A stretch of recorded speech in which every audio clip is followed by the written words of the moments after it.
You can build just the most geometrically flawless, highly efficient, like beautifully engineered agricultural trellis in the entire world. Oh, absolutely. Built from the absolute finest timber you can find. Right, like reinforced with gleaming tension cables, perfectly aligned to catch, the exact optimal angle of the afternoon sun. I mean, it can be an absolute marvel of modern engineering. You could literally write an entire textbook just on the logistics of it. Literally a textbook just on how well this trellis is put together. Yeah. But if you walk up to it and you reach out your hand and you realize there are no leaves. Yeah, there are no grapes. There are no grapes. There's Right. no actual vine growing on it. Mm. Well, you haven't built a vineyard at all. You've just built a wooden skeleton. Exactly. You've built a monument to your own architecture. It's a beautifully organized graveyard, really. I mean, the entire structure exists to support life, and yet the life is entirely absent. The architecture has just become the end in itself, rather than the means to an end. Welcome to today's deep dive. We are taking that exact image, that profound tension between the wooden trellis and the living vine, and applying it to the core of how organizations, specifically faith-based ones, are built and run. It's such a crucial topic. It really is. We are unpacking an extensive framework today focused entirely on this concept of discipleship before infrastructure. Yeah. And the mission for our conversation, for this deep dive, is to really pare down this organizational and, frankly, deeply spiritual tension. Right. It is the age-old battle between building a finely tuned machine and actually cultivating a living, breathing organism. And we are setting some very high philosophical stakes right out of the gate here. Yeah. Because this is not just a conversation about administrative tweaks. Right, it's not a life hack. No, it's not about finding a better project management software for your team. It is fundamentally a theological and missional crisis. A crisis. That's a strong word, but yeah, it fits. It does, because when leaders prioritize the visible, measurable elements of an organization, like the sheer scale, the speed of growth, the polished presentation on stage or online, over the invisible, unmeasurable elements. Like human character, quiet obedience, stuff like that. Exactly. Deep spiritual formation. When you prioritize the visible over all of that, the result is incredibly dangerous. You risk building a hollow shell. A massive structure that looks incredibly successful from the highway, Yeah. but is completely spiritually bankrupt on the inside. Yeah. Okay, let's unpack this, because I have to raise my hand here and confess something. Yeah. And if you're listening to this right now, I bet you might feel the exact same way. I love efficiency. Oh, we all do. It's human nature. It is my total comfort zone. If you drop me into a messy, complicated human situation, my immediate involuntary reflex is to open a spreadsheet. Bring order to the chaos. Yes, I want to create a workflow, organize a committee, establish a timeline, and assign deliverables. It is an incredibly relatable instinct for anyone who loves order. But the core argument we're exploring today in our source document is waving a massive neon red flag at that exact instinct. A huge red flag. Right. It's warning us about the extreme danger of mistaking a well-oiled machine for a healthy entity. You can execute a flawless event calendar for an entire year. But that does not mean a single person participating in those events is actually growing or changing. Yes, exactly. And an event calendar can organize a crowd, but it cannot cultivate a soul. I mean, there's a specific warning we need to look at regarding the life cycle of any movement or organization. The tipping point. Right, the tipping point. There comes this moment when the visible parts of the movement begin to outgrow the invisible parts. What does that look like in practice? Well, the budget suddenly has another zero on it. The weekly meetings double in size. The brand starts gaining serious traction and recognition. So from the outside, it looks great. Oh, from the outside, the board of directors or the congregation is cheering. It looks like unmitigated success. But beneath the surface, that infrastructure is merely organizing activity. But organizing activity isn't inherently bad, right? Like, we need organization. The problem is when we confuse the organization of activity with the generation of actual life. Precisely. And this is where our modern environment really works against us. We are swimming in a cultural water that heavily, heavily rewards scalability, speed, and efficiency. Oh, totally. We celebrate the startup that scales to 1 million users in 6 months. We celebrate the church that launches 3 new campuses in a year. And because of that cultural reward system, premature structure becomes incredibly seductive. Seductive is a great word for it. It promises the appearance of maturity without demanding the slow, agonizing work of actual growth. But if everyone fundamentally knows that bureaucracy is soul-crushing, and let's be real, I don't know anyone who genuinely loves bureaucracy, Why is it our default setting? Is it just laziness? Or is something deeper going on? It's definitely deeper. Because the argument our source material here hits on something really raw. It points to fear, and specifically the illusion of control. That's the root of it. Fear. Think about it. If you're managing a team right now, and someone comes to you with a massive, messy personal crisis, maybe their marriage is falling apart, or they are battling an addiction that is terrifying. It's unpredictable. Highly unpredictable. It requires massive emotional energy, and there is absolutely no guaranteed positive outcome. No, there isn't. So it is so much easier, so much safer to just retreat to your office and write a new comprehensive policy on team conduct. A spreadsheet never talks back. Right. A policy manual doesn't cry in your office. It is the ultimate defense mechanism for an overwhelmed leader. When you build a complex system, it acts as a shield. It mimics maturity.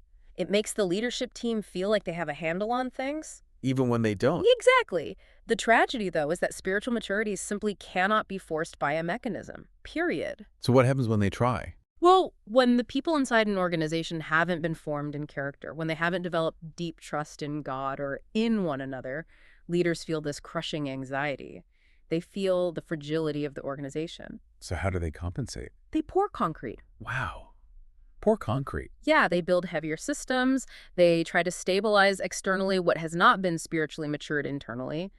They operate under this false assumption that if they just make the framework rigid enough, the people inside will eventually conform to it and become strong too. But that goes right back to our opening metaphor. You can't construct an elaborate, multi-story steel scaffolding around a tiny, unwatered, dying sapling and expect the scaffolding to somehow miraculously cause the tree to grow. No, you're just hiding a dying plant inside a fortress. But let me push back here on behalf of all the organizers, the project managers, and administrators listening. Isn't structure inherently a good thing? I mean, without structure, don't we just descend into complete chaos? We can't just have everybody running around doing whatever they feel like doing all the time, hoping the Spirit guides them to pay the electric bill. Right, right. That is the essential counterargument, and it's so important to clarify that structure is absolutely not the enemy. Chaos is not a fruit of the Spirit. Good point. God is fundamentally a God of order. You look at the intricacies of the cosmos or the human body, right? There is profound, undeniable structure. Sure. The issue is never whether an organization should have structure. The issue is the hierarchy of authority. Structure must always be a servant. It must never, under any circumstances, become the master. A servant, not a master. I see where this goes. When structure serves, it lifts the vine up so it can get sunlight. Exactly. When structure masters, it dictates where the vine is allowed to exist at all. And when the drive for scale, for sustainability, and for efficiency outruns the actual messy work of forming people, a very subtle but catastrophic shift happens at the core of the organization. What shifts? The center of gravity quietly moves. It shifts away from the original foundational mission, which was about forming people, making disciples, changing lives, and it shifts entirely toward institutional self-preservation. The survival of the machine becomes the primary goal. Exactly. The leaders stop asking the difficult, unmeasurable questions. They stop asking, are our people actually becoming more like Christ in their daily lives? Are they more patient with their children? Are they more generous? Those questions just vanish. Instead, the leadership starts obsessively asking, how do we protect the system? How do we keep the momentum going? How do we ensure next week's numbers match last week's numbers? The machinery becomes infinitely more important than the fragile, complex human being that was originally built to serve. It's a tragic irony. And once you cross that line, once you start protecting the machinery over the mission, you are just maintaining that dead wooden trellis. So, if our default human instinct, driven by fear and a desperate need for control, is to panic and build the trellis first, how does that contrast with the way things are actually supposed to be built? What is the original design? Right. We have to look back. To understand that, we have to pull back from modern corporate theory and look at the historical and biblical blueprint. Because what's fascinating here is that the blueprint has always been, unequivocally, people before platforms. It is arguably the most consistent pattern woven throughout the entire biblical narrative. I mean, from Genesis to Revelation, God consistently forms a people before he builds an institution. Give us an example. Well, you see this vividly right at the beginning in the narrative of Eden. Humanity's very first calling wasn't about institutional management, establishing a royal court, or massive geographic expansion. Hmm. The primary calling was relational obedience. It was deep, unbroken communion with the Creator. Life and relationship preceded any task. And you see it incredibly clearly in the Exodus, which is a pattern we really need to sit with for a moment. This genuinely shifted my perspective when I read it in the source text. It's a profound pattern. Think about the timeline of the Exodus. The Israelites have been enslaved in Egypt for 400 years. 4 centuries of brutal, systemic oppression.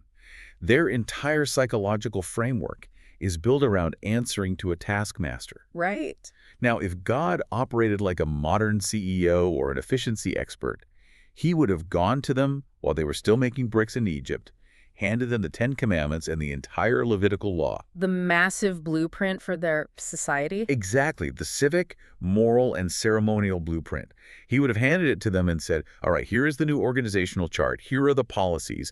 If you can organize yourselves and follow this bureaucratic structure perfectly, then I will consider saving you. But he does the exact opposite. The exact opposite. He doesn't give them a bureaucracy. He doesn't give them a policy manual while they're in chains. He redeems them first. He brings them out of slavery, leads them through the sea, brings them into the harsh reality of the wilderness, and then, only then, he gives them the law.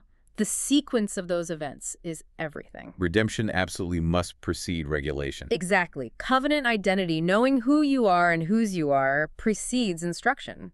The law wasn't given to magically create a people out of thin air.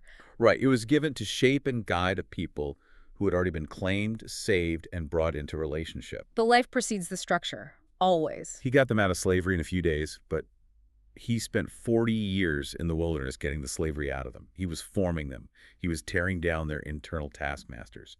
And if we carry that forward, look at the ultimate model, the method of Jesus. Yes, let's look at that. If you evaluate the 3-year ministry of Jesus of Nazareth by modern corporate metrics or by like Silicon Valley venture capital standards, his ministry was, frankly, suspiciously unscalable. Suspiciously unscalable. That is the perfect way to describe it. I mean, if you pitched his strategy to a board of directors today, you would be laughed right out of the room. You really would. Imagine the pitch. Okay, guys, I have 3 years to change the entire trajectory of human history. My strategy. I'm going to completely ignore the global centers of power, avoid all mass media equivalents of the day, and pour 90% of my time and emotional energy into 12 incredibly flawed, uneducated guys. It sounds like a terrible business plan. It really does. Yeah. You look at this inner circle, you've got Peter, who is wildly impulsive and constantly putting his foot in his mouth. You've got Thomas, who is paralyzed by deep analytical doubt. James and John. Yeah, James and John, who are aggressively ambitious and just want the best seats in the kingdom. And one of the 12 is actively embezzling money and will eventually sell him out to be murdered. From an organizational standpoint, the return on investment looks abysmal. It does. But he deliberately rejected the mass production model of religion. He didn't build a highly efficient religious machine. He built human beings. And what is most striking is his relationship with the crowds. Yeah. Modern metrics tell us that the crowd is the goal. If you have a crowd, you have momentum, you have leverage, you have success. That's how we measure everything today. But Jesus repeatedly and actively retreated from the crowds. He would perform a miracle, a massive crowd would gather ready to crown him king, and he would slip away to a quiet place to pray. Or he'd pull those 12 flawed men aside to explain a parable. Exactly. He sacrificed the measurable scale of the crowd to focus on the unmeasurable, slow, agonizing work of human formation. Here's where it gets really interesting. The ultimate irony is when he finally leaves them, when he gives the Great Commission before ascending, it is not an architectural command. No, it's not. He doesn't hand them blueprints for cathedrals. He doesn't give them a franchise model to plant a synagogue in every Roman province. It is a profoundly relational command. Go and make disciples. Teach them to obey. It's entirely about forming people. What's fascinating here is that contrast. It's so vital for us today because we are constantly tempted to rely on mass-produced spiritual experiences. We really are. We want the thrill of the crowd. We want the security of scale. And so we pour all our resources into building the platform. We construct the massive stage, the brilliant lighting, the perfect sound system. But Jesus built the people who could actually carry the weight of the mission. Yes, when you put a massive platform under people who haven't been formed to carry that weight, they eventually collapse. And if you examine the historical witness of the church, this tension between the organism and the organization repeats itself in almost every single era. The pendulum is always swinging back and forth. Continually. Think about the historical pattern. Whenever the church begins to rely too heavily on its own machinery, and the clearest example is the immense institutional complexity of the medieval church. Right, the Middle Ages. You had massive, breathtaking cathedrals, sprawling bureaucratic hierarchies, incredibly complex systems of penance and indulgences. The trellis was immense. It was huge. But whenever that happens, God stirs renewal movements to disrupt it. The early monastics, men and women going out into the desert to live in caves for all their extremes, they were fundamentally a protest against a Christianity that had become too comfortable, too shallow, and too accommodated to political power. They were stripping away the machinery. Exactly. And the Reformation, too, right? Yes. The Reformation was, at its very core, a theological cry to strip away the suffocating administrative machinery that was actively blocking common people from accessing the living Word of God. Whenever the system gets too heavy and begins to crush the vine, renewal always comes through people who strip things back to simple, living, breathing faith. They tear the dead vines off the heavy trellis and just go back to planting seeds in the dirt. That's a great image. Okay, so this brings up a huge, intensely practical question.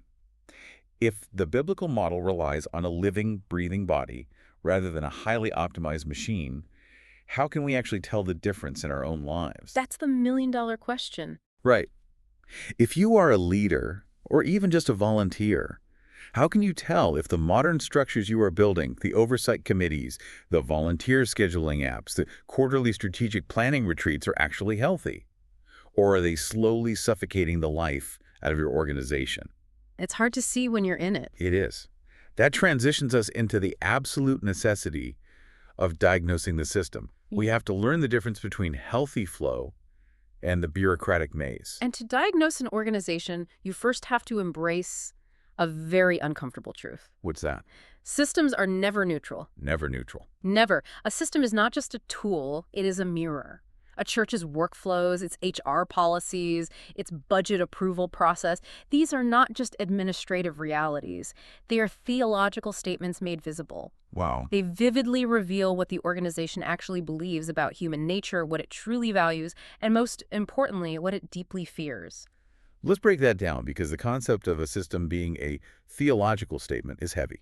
Let's look at a healthy system versus an unhealthy system. So a healthy system acts as a conduit. It increases clarity for everyone involved. It reduces unnecessary friction. But, and this is key, it does so without killing the need for spiritual dependence. A healthy system actually makes obedience to God's calling easier. Right. But an unhealthy system, it operates like a hoarding mechanism. It just accumulates complexity year after year. It creates massive bottlenecks. And the most terrifying symptom of an unhealthy system is what it rewards. Yes, you have to look at what gets rewarded. An unhealthy system inevitably rewards the people who are politically savvy enough to navigate the bureaucracy, rather than the people who best embody the actual character of Christ. And we must trace that unhealthy system back to its root cause. As we touched on earlier, the root is almost invariably fear. Fear the unknown. Fear of the unknown, fear of public failure, fear of legal liability, fear that if the central leadership doesn't micromanage every tiny detail, the whole thing will implode. So what happens to the leader? When leaders lose their trust in the Holy Spirit's ability to guide, and when they lose trust in their own spiritually formed people, their anxiety spikes dramatically. How does a leader cope with that anxiety? They multiply the rules. They add layers. They add 3 more layers of committee approval for a simple decision. And inadvertently, subtly over time, the church transforms into a maze. People feel like they need triplicate permission slips just to perform basic acts of ministry. To really visualize this, think about a narrative of 2 different churches in the same city. Let's call them Church A and Church B. Classic comparison. Exactly. So Church A operates with a simple, fluid system. When a sudden need arises in their community, say, a local apartment building burns down and several families are displaced, the people in Church A know exactly how to mobilize. They don't need a 6-week exploratory committee? No. The leaders have already equipped them, the culture trusts them, and they are released to go serve immediately. It's highly responsive. It acts like a healthy organism responding to its environment. Exactly. But then look at Church B down the street. Church B has accumulated 30 years of defensive processes. If someone in Church B wants to help those exact same displaced families, they have to submit a formal proposal to the Outreach Committee. Oh, And the Outreach Committee only meets on the third Tuesday of the month. of course they do. Then it has to be vetted by the finance team to ensure it aligns with the quarterly budget.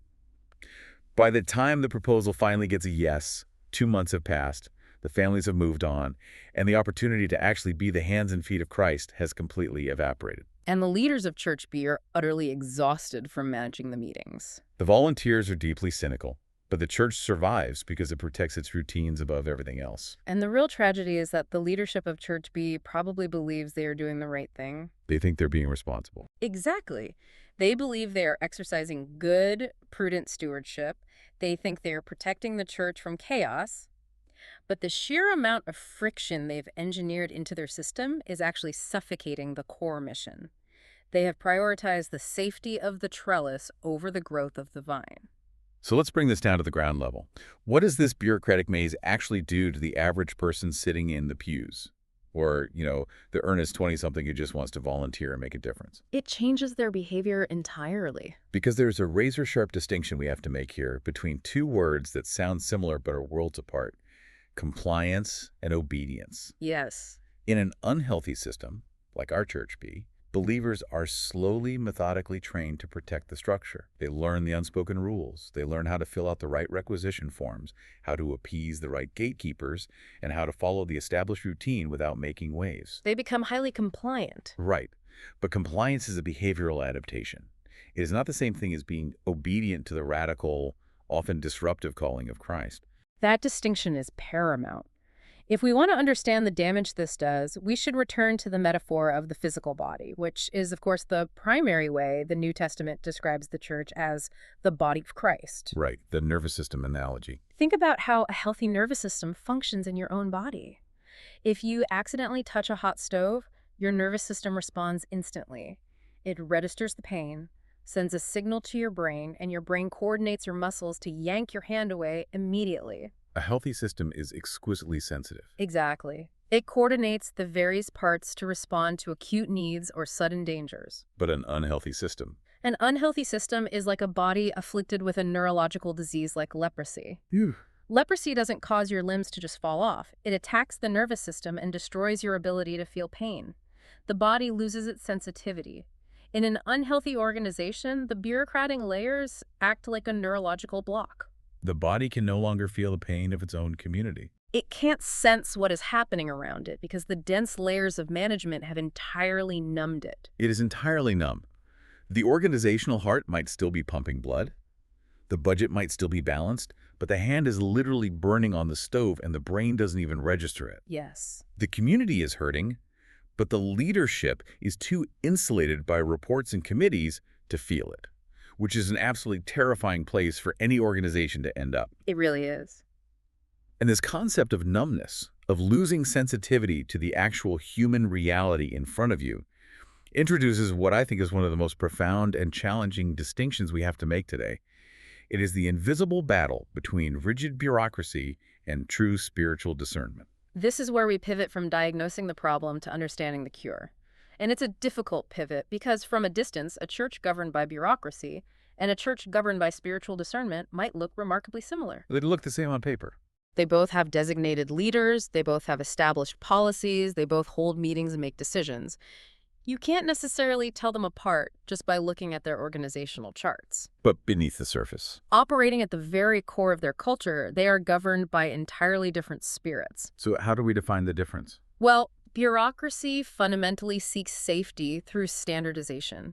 It operates on the assumption that fairness and justice come from treating every single situation and every single person in exactly the same uniform way. Okay, and discernment. Discernment is an entirely different creature. Discernment actively seeks the mind of Christ in the present moment.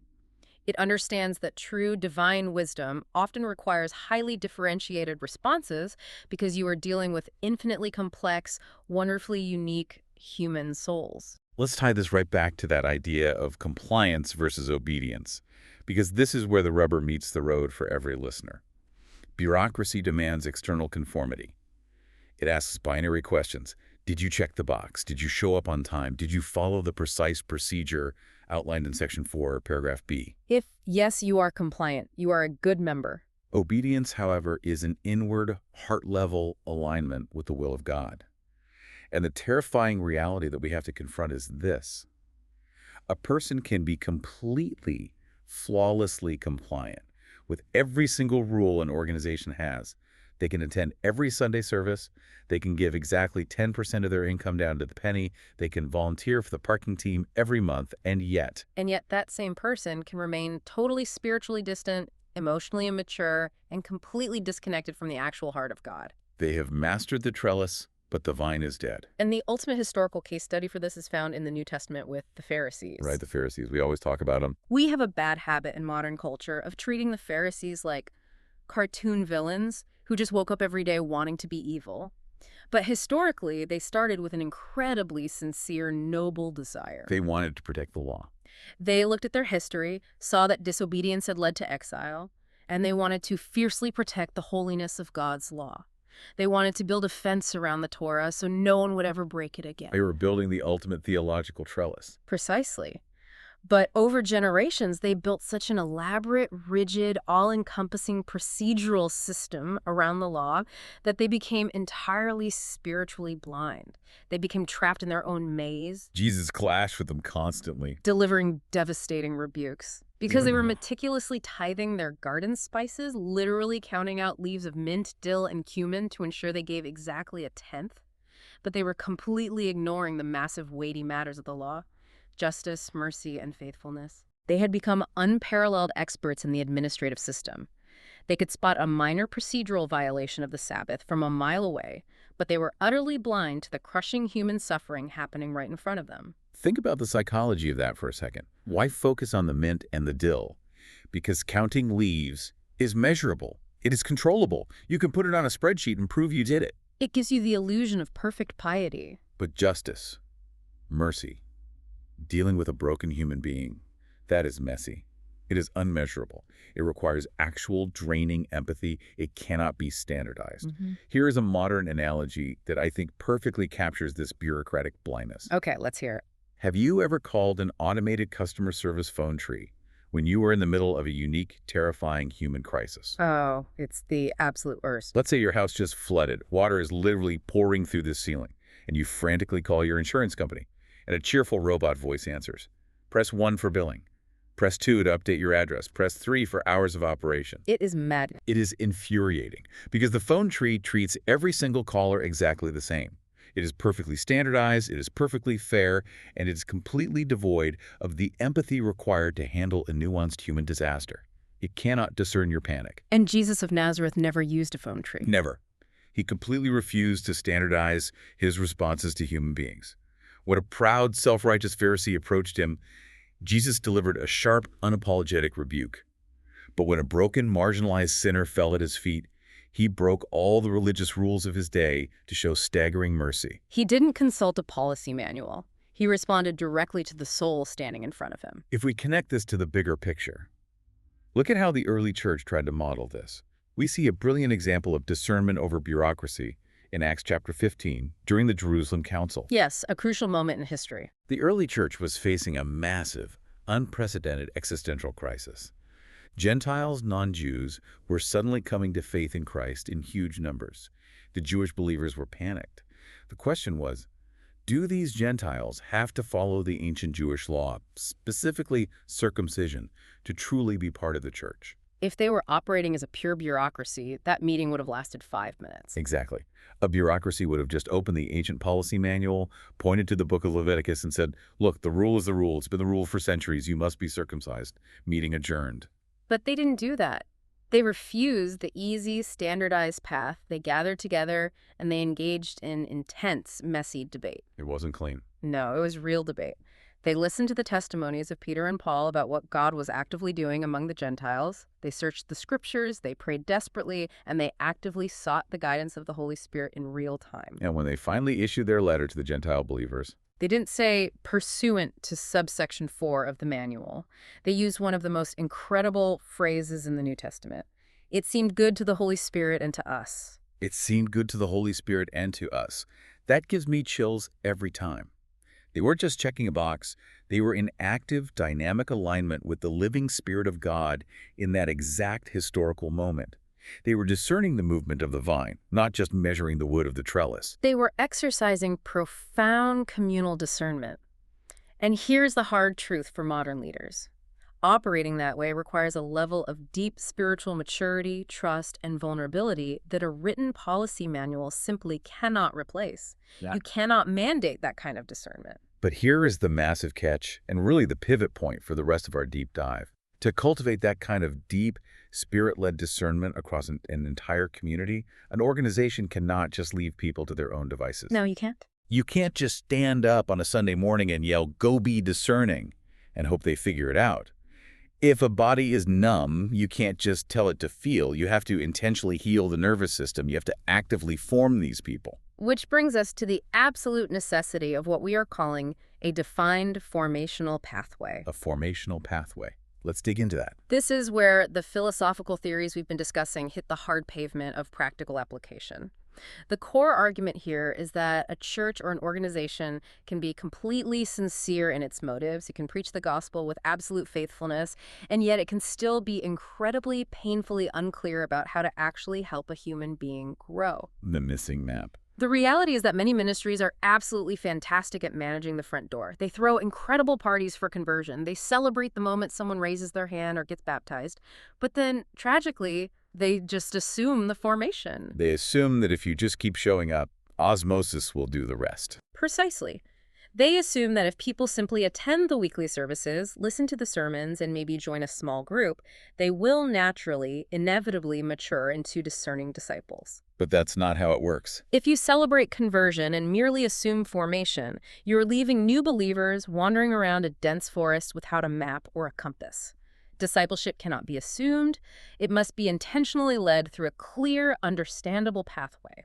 So what does that map actually look like? If we map out the natural progression of spiritual growth, it generally falls into 4 distinct stages: conversion, maturity, service, and reproduction. Let's break those down because they are crucial. The first stage is conversion. That is the moment of saving faith. But we have to fundamentally shift our mindset here. Conversion is the door to the house. It is not the destination. It is the starting line of a lifelong marathon. Exactly. And stepping through that door leads to the second stage, maturity. And this is where most organizations fail. Maturity must be explicitly and clearly defined by the leadership. Yes. What does a mature believer actually look like in your specific local context? How do they handle conflict at work? What does their prayer life look like? How do they view their finances? If a leadership team cannot clearly articulate what a mature disciple looks like, they have absolutely no hope of leading people toward it. You can't hit a target you haven't drawn. You really can't. Then, once someone's moving toward maturity, the pathway naturally flows into the third stage. Yeah. Service. And we need to be very careful here. Service in this context isn't just about guilt-tripping someone into volunteering for the toddler room so the spreadsheet is full. No, it's the natural overflow. Service is the natural, inevitable overflow of genuine spiritual growth. When you are maturing in Christ, you naturally begin to look outward. Service is where abstract discipleship becomes embodied in the real, messy world. It's washing feet. And finally, the pathway culminates in the 4th stage, reproduction. Reproduction, the ultimate mark. This is the undeniable mark of spiritual maturity. It's the moment when a disciple doesn't just serve meals or set up chairs, but they actually become a spiritual parent. They start actively investing their own life into someone else. They mentor a younger believer. They help someone else navigate a crisis. They reproduce the life of Christ in another human being. But what happens when this clear 4-stage pathway doesn't exist? What happens when the map is hidden or was never drawn in the first place? We get what we call the missing path. Picture this tragedy. Imagine a church welcomes a brand new believer. Maybe they have a rough background, no religious context at all. They experience the love of Christ, and it is a beautiful, emotional moment. Huge celebration. There are hugs, there's applause, the pastor prays over them, it's genuine. But fast forward 6 months, that initial emotional high has faded. And because there were no clear next steps offered, no one sat down with them to explain how to read the Bible. No one invited them into a mentoring relationship. That new believer hits a wall. They're just stuck. They don't know what to do next. So what happens? They either slowly drift out the back door, convinced that church didn't work for them, or worse, they stay. Wait, staying is worse. In a way, yes. They stay and they plateau, sitting in the exact same pew for 20 years, remaining entirely passively dependent on the senior pastor to spoon-feed them spiritual milk every Sunday. It is the devastating tragedy of assumed discipleship. It's a systemic failure disguised as individual apathy. The leadership assumes that mere proximity to church activities will automatically equal spiritual growth.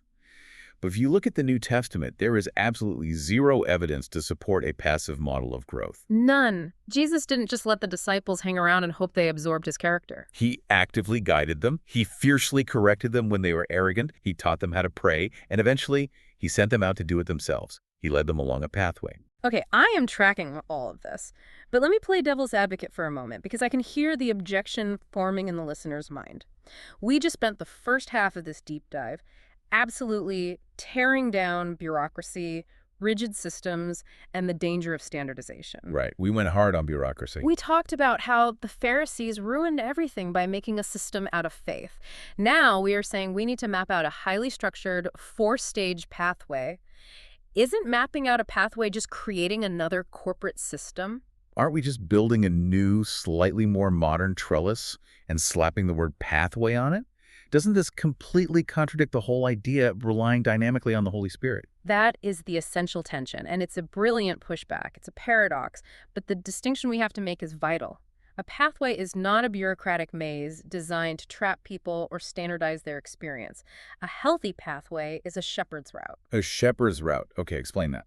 Think about a literal shepherd in the ancient Near East. A shepherd doesn't put sheep in a straitjacket. Right. But a shepherd also doesn't just wander aimlessly into the desert and hope the sheep randomly stumble upon green pastures.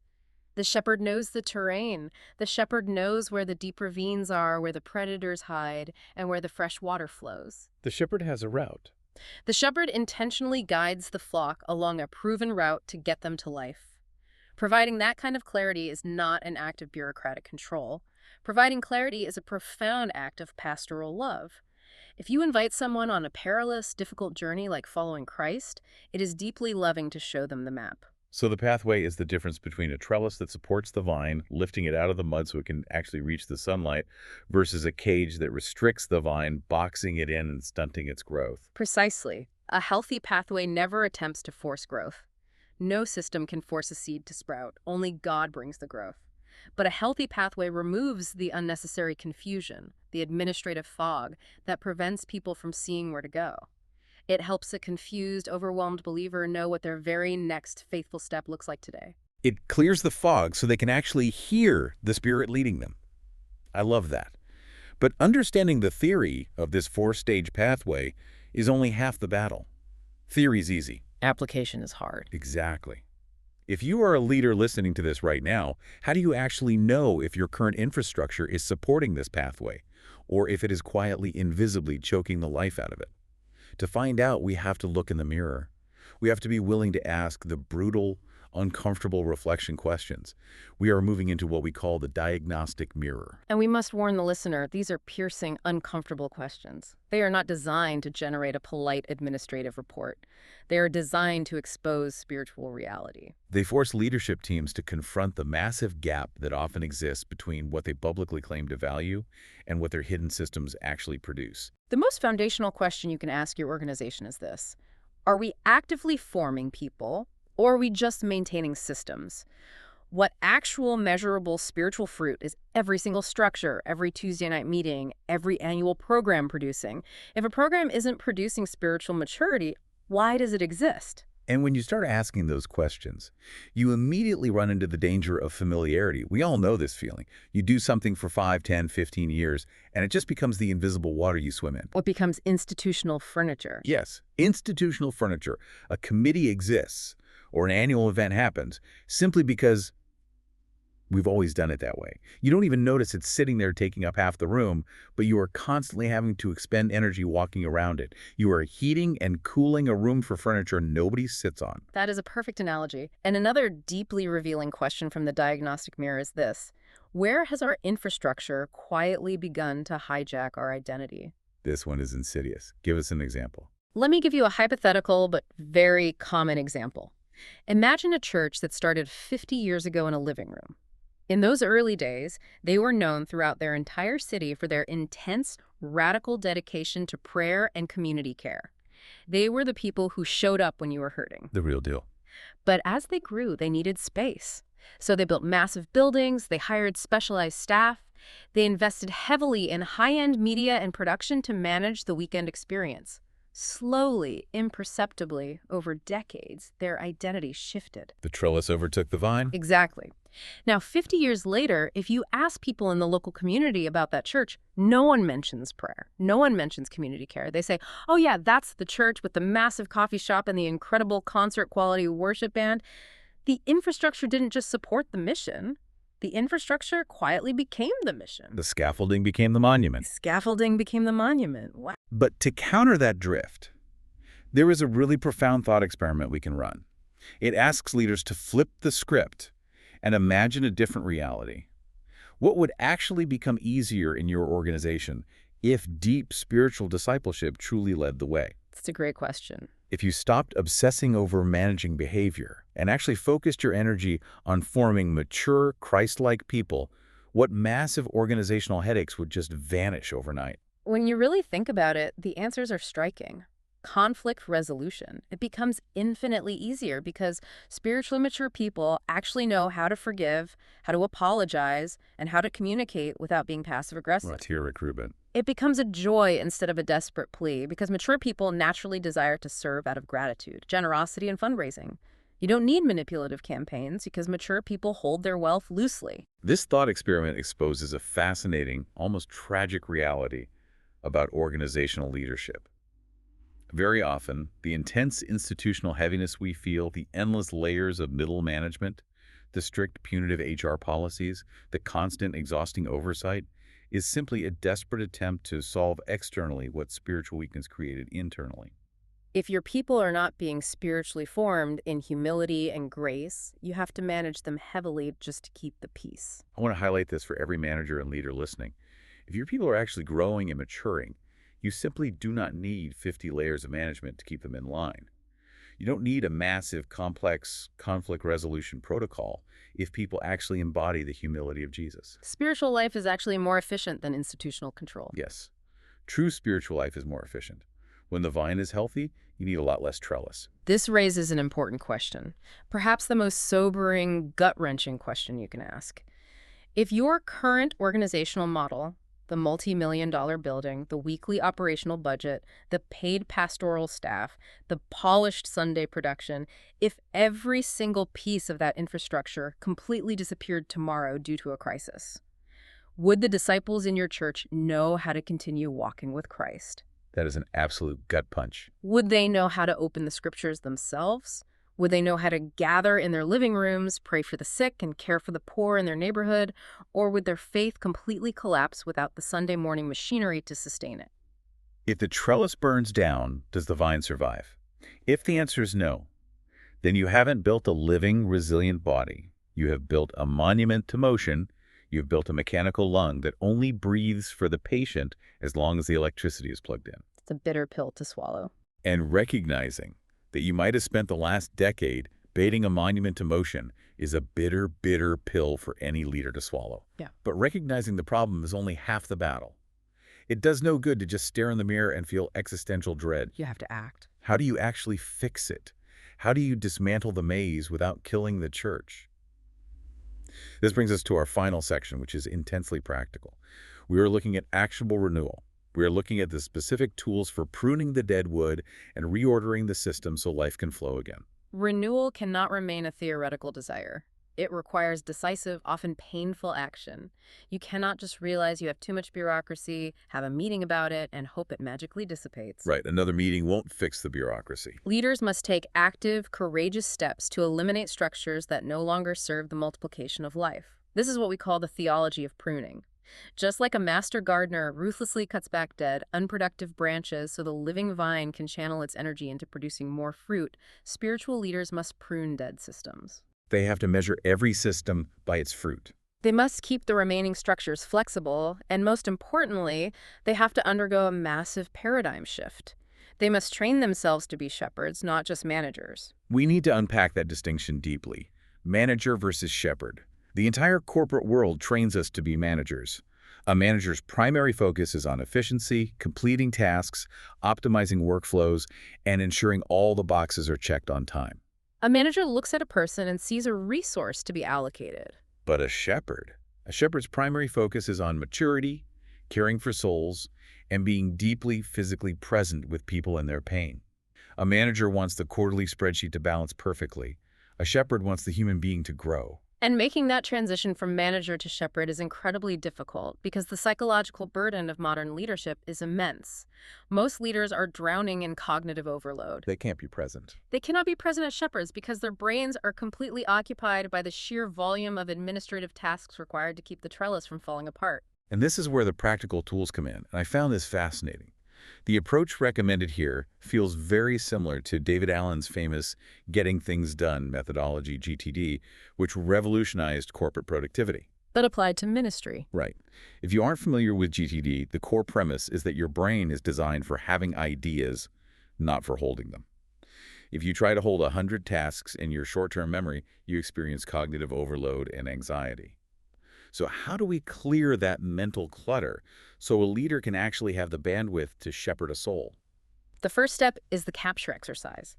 Leaders are instructed to take a blank piece of paper and write down every single open loop in their life. Every unspoken commitment, every unresolved conflict, every minor administrative task occupying their mental space. Just get it out of the brain and onto paper. Just brain dump it all. The next step is the clarify exercise. You look at that massive, terrifying list, and you define what each item actually is. Is it a quick task? Is it a multi-step project? Or, and this is crucial for spiritual leaders, is it a spiritual burden that you cannot do anything about, but simply requires prayer and surrender to God? You clarify the nature of the burden. Exactly. Then you apply the priority filter. This is where you ruthlessly evaluate that list based not on urgency, but on whether the task actually contributes to the core mission of spiritual formation. If it doesn't, you delegate it, defer it, or drop it entirely. Drop it entirely. That takes guts. But my absolute favorite tool in this entire framework, the one that I think takes the most courage, is called the simplification fast. Oh, this is brilliant. It is absolutely brilliant. The concept is to take a recurring program, a regular committee meeting, or an event that everyone assumes is essential, and you just pause it. Just stop doing it. You temporarily remove it from the calendar for 1 month, you fast from the bureaucracy, and then you watch closely to see what actually happens. It is a phenomenal stress test for your systems. It really is. Because the fear is always, if we stop having the Tuesday night planning meeting, the whole church will fall apart. But when you do the simplification fast, you often discover the exact opposite. You discover that the spiritual life of the community doesn't diminish at all. In fact, things just become less cluttered. Suddenly, your leaders have a free Tuesday night. They actually have the time and emotional energy to invite their neighbors over for dinner. They have time to be a family. The program was actually crowding out organic ministry. Alongside the fast, leaders should regularly engage in a start, stop, continue exercise for their own personal habits. This forces a leader to articulate, what new shepherding habit do I need to start? What old bureaucratic habit is draining my life and needs to stop immediately? And what foundational practices like daily prayer or Sabbath must I continue protecting at all costs? And that ties perfectly into the final concept we need to discuss, the bandwidth audit. It is fascinating how leaders subtly carry all these unspoken self-imposed commitments in their heads. They disguise this massive mental clutter under the noble guise of responsibility. If I don't do it, who will? Exactly. They think, well, I have to worry about all these minor operational details, the carpet color, the lighting cues, because I am the leader. If I don't care, who will? But the reality is this is a trap. It's a huge trap. This is where profound theology meets gritty, daily operational reality. Human beings have finite bandwidth. If your brain is completely maxed out managing the complexities of the trellis, you mathematically have zero bandwidth left to water the vine. None. If you spend all day fighting with vendors, you will have nothing left to give to the couple sitting in your office whose marriage is dissolving. That is the ultimate cost of a misaligned system. And it is vital to understand that these actionable exercises, the lists, the audits, the fasting from programs, they are not about achieving inbox zero. They are not about maximizing corporate efficiency for its own sake so you can squeeze more labor out of your staff. Right, it's not corporate optimization. They are, in fact, deep spiritual disciplines. By intentionally clearing the administrative fog, by courageously pruning the unnecessary, bloated systems, a leader buys back their own mind. They free up their schedule and, more importantly, their emotional energy to do the slow, patient, highly inefficient, profoundly beautiful work of actually being present with people. You manage the system strictly so that you have the freedom to shepherd the souls. Mm. That brings us to the end of our journey today. Let's summarize the massive ground we've covered. The core, undeniable message of this framework is that a faith-based organization, a church, or really any community of human beings is not a machine to be optimized. It is a fragile, living body to be nourished. Discipleship, the actual messy formation of human hearts, must precede infrastructure. Structure is good. We need the trellis. But structure is only good, it is only righteous when it serves and supports life. The moment the machinery becomes more important than the mission, the moment the trellis chokes the vine, you have lost the plot entirely.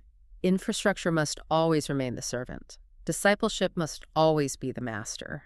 When we reverse that divine order out of our own fear and need for control, we may successfully build massive monuments to our own administrative competence, but we will inevitably starve the spiritual vitality of the very people we were called to love and lead. And I want to reiterate to you, wherever you are listening right now, how universally these principles apply to your life.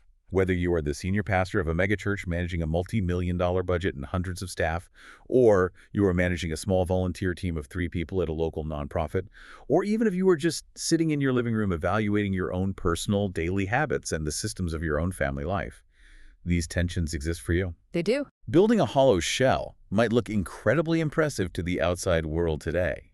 It might get you applause, prestige, and a great reputation.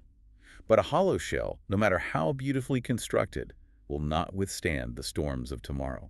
A hollow shell cannot carry the weight of real human suffering. It shatters under the pressure of real life. It shatters. And I want to leave you with one final provocative thought to mull over as you go about the rest of your week. It builds on everything we've discussed, but asks you to consider the real-world stakes. We've talked a lot about the danger of the organization surviving as a shell without substance, and how that hurts the leadership. But consider the collateral damage of that shell. The human cost. The human cost. Think about the vulnerable, broken, exhausted person out there right now. They are at the end of their rope. They walk into a highly polished, flawlessly executed, massively complex maze of an organization. They are desperately looking for healing. They are looking for God. But because the system is so loud and the people are so busy managing the programs, this vulnerable person mistakes the impressive machinery for the actual presence of the divine. And what happens when they burn out? Exactly. What happens to them when they inevitably burn out trying to navigate that bureaucracy? What happens when they realize no one actually knows their name, that everyone knows their volunteer schedule? They might walk away completely. And the tragedy is they will walk away thinking they have rejected the faith. They will think they tried God and God didn't work, when in reality they only ever encountered the wooden trellis. They never even touched the living vine. That is heavy. So as you go back to your teams, your churches, your families, and your own life, you have to ask yourself the hardest question of all. What are you presenting to the world? Are you presenting the impressive, highly efficient scaffolding? Or are you presenting the messy, beautiful, transforming life? Think about it. We'll see you next time.